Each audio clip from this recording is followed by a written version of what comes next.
ना साहेब, या जिल्ह्यानं या कोकणानं पाहिलंय की राणेने एखादा प्रकल्प आणला की त्याला शिवसेनेचा अर्थात उद्धव ठाकरे गटाचा, आताच्या गटाचा आणि तेव्हाच्या शिवसेनेचा हा विरोध असायचा.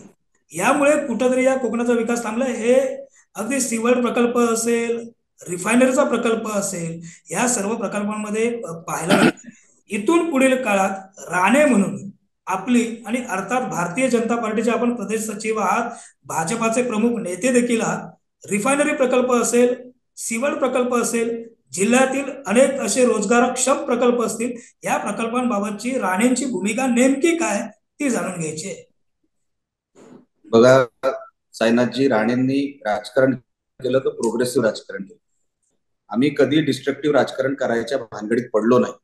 जसं मी सांगितलं, आम्ही ऍक्शनला रिॲक्शन दिली असेल, पण इनिशिएटिव्ह आम्ही घेतला नाही कुठली गोष्ट डिस्ट्रक्टिव्ह मोडमध्ये नेण्यासाठी. सिंधुदुर्ग आजपर्यंत सिंधुदुर्गाला जो काय वळण आपण म्हणतो तो राणे साहेबांमुळेच लागला, हे कोण नाकारू शकत नाही.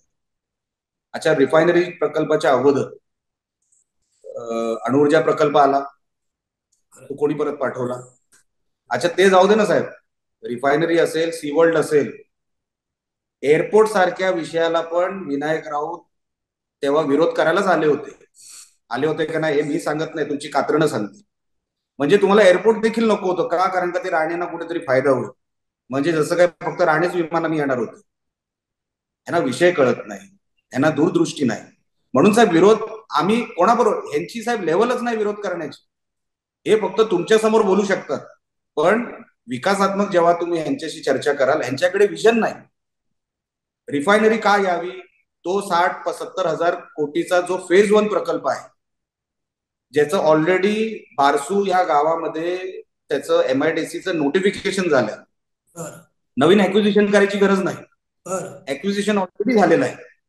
आता फक्त जी सौदी अरेमको नावाची कंपनी आहे, त्या कंपनी बरोबर करार होऊन त्याचं इन्व्हेस्टमेंट, कारण का सौदी अरेमको कंपनी करणार आहे, त्या माध्यमातून गव्हर्नमेंट ऑफ इंडियानी त्यांना कराराच्या मार्फत त्यांनी इकडे इन्व्हेस्टमेंट करावी, एवढंच फक्त आता शिल्लक राहिलं. आणि म्हणून फडणवीस साहेबांनी सभागृहात देखील सांगितलं, जाहीर भाषणात देखील सांगितलं, रिफायनरी प्रकल्प होणार. दुसरा तुमचा विषय होता सी वर्ल्डला एवढा विरोध केला वैभव नाईक. ती अख्खी गावं, त्या परिसरातली अख्खी गावं ना भडकवण्याचं काम केलं की राणे तुमची जमीन घेणार वगैरे वगैरे. राणे निवडणुकीत पडले, हा डुंकून सुद्धा तिकडे बघायला गेला नाही. आज तिकडची लोक बोंबा मारतात. परत रिइंट्रोड्यूस सी वर्ल्डला कोणी केलं तर सन्माननीय दीपक केसरकरांनी केलं का नाही? तेव्हा राणे पदावर नव्हते, तेव्हा दीपक केसरकर पालकमंत्री होते. तेव्हा वैभव नाही कुठला नाही सांगायला की आता तुम्ही परत सी वर्ल्ड का आणताय. दीपक केसरकरनी आणलं तर चालेल, पण राणेने इंट्रोड्यूस केलेला प्रकल्प हा नको, हे कुठेतरी साहेब थांबलं पाहिजे. कारण तुम्हाला सांगायचं कारण एवढं की आम्हाला साहेब यांच्याबरोबर संघर्ष करण्यामध्ये काय अर्थ नाही. हे यांची फार मर्यादा आहेत. हे फाईट पण देऊ शकत नाही बरोबर. जिथे वैचारिक पातळी संपते ना साहेब, तिकडे असा संघर्ष सुरू होतो. आणि म्हणून त्यांना राणे नको असतात. कारण का आम्ही असेपर्यंत, आज तुम्ही 2014 ते 2023 मध्ये आहात साहेब, प्रत्येक गोष्टीमध्ये भ्रष्टाचार वाढला. तुम्ही अगदी वाळू व्यवसायापासून ते अगदी कुठल्या चिऱ्यांपासून तुम्ही बघा, ग्राउंड लाकडांपासून डिफॉरेस्टेशन किती प्रमाणात वाढलं साहेब. राणे होते एक जिल्ह्यावर अंकुश होते. आज अनेक क्षेत्रांमध्ये त्याच्यामध्ये काही प्रमाणात अधिकारी वर्गही शेफारला.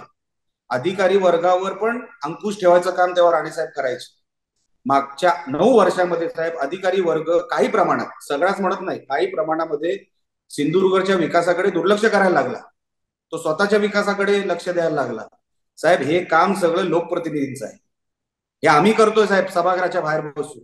ही जी साफसफाई आम्ही करतोय, आम्ही अंगावर घेतोय केसेस, हे लोक नाही घेत. हे फक्त राणेंना टार्गेट करतात. पण साहेब आम्ही ग्राउंडवर जाऊन ही कामं व्हायला हवी ह्याच्यासाठी आम्ही फॉलोअप घेतो. आजपर्यंत मुलांना नोकऱ्या मिळाव्या याच्यासाठी ना विनायक राऊत मेहनत करतायत ना वैभव नाईक. विषय त्यांचा नाहीच, ठाकरेंचा सुद्धा आहे. ठाकरेंना सत्ता दिली, 7.5 वर्ष ठाकरे सत्तेमध्ये होते. या कोकणाने तुम्हाला सगळं दिलं भरभरून. त्या कोकणाला तुम्ही 7.5 वर्षामध्ये काय दिलं सत्तेमध्ये असताना, ह्याचा कधीतरी ऑडिट झाला पाहिजे.